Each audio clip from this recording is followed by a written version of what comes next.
Starting a new series, this story is called He Was Human by author Red Riviera. Chapter 1.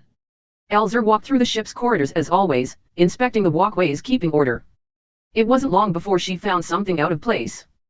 You two, the Ksola and Grenjik, stay there. Bloom, or at least that's what it translated to. A narcotic, made from a flower on the Grenjik home world. You know that this isn't allowed here, confiscated, and a note will be made in the guard logs. The Grenjika's hind legs gave out, knowing it was going to be handed over to the authorities. The Kohler on the other hand flashed the scales on his ornate part of his skull, a defense designed to spook predators. Elzer wasn't impressed. I just paid 25 slips for that, at least let me use it, sir, former only spacefaring Deathworlder. Elzer sighed when she heard that statement. True, her species was no longer the only Deathworld species to have designed FTL travel independently, but the fact that some species took that as a sign hers was somehow inferior to what once was made no sense. Herbivores, was her only response before using her tail knocked him over and letting out a bellowing roar. Antagonizing the local, as usual, I see.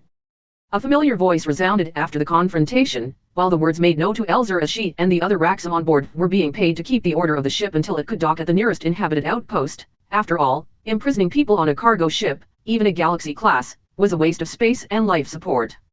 Much more efficient to manage the disputes caused by crimes to be resolved with local authorities on arrival, and being the only Deathworld species comfortable on long journeys without terrestrial breaks, were quite common in this field. Though she'd learned that this meant to incite humor, not that she understood it.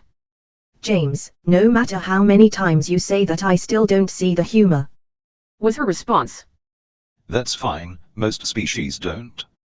Was the pinkish creature's response as he walked over and began stroking my ears. To be honest, I still have no idea how it's so enjoyable or how he's so good at it. Apparently there is a creature called a cat on his homeworld with similar features to the Elzer, but I don't get how this herbivore would be able to approach a predator like that to be able to be good at this petting, as he called it. You want to grab lunch together? Roswell will be there as well, James said after a while, but I was still enjoying the petting and purring was the only response I could give. The Kohler and Grenjik from before were just looking shocked at the scene. James has earned a reputation for being shocking.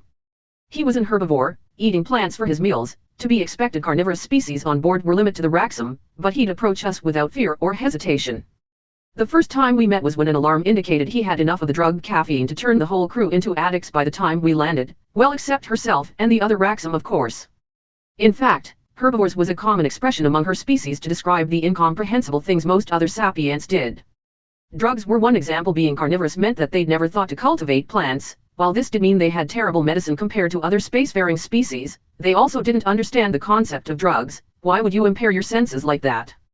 So, she took it off him and sent him for detox, only to be told that his tolerance was so ridiculous that it could only be used to wake him up in the morning, as he put. Caffeine, one of the most dangerous drugs in the known galaxy, was how he got out of bed in the morning. Needless to say, it shocked the whole crew.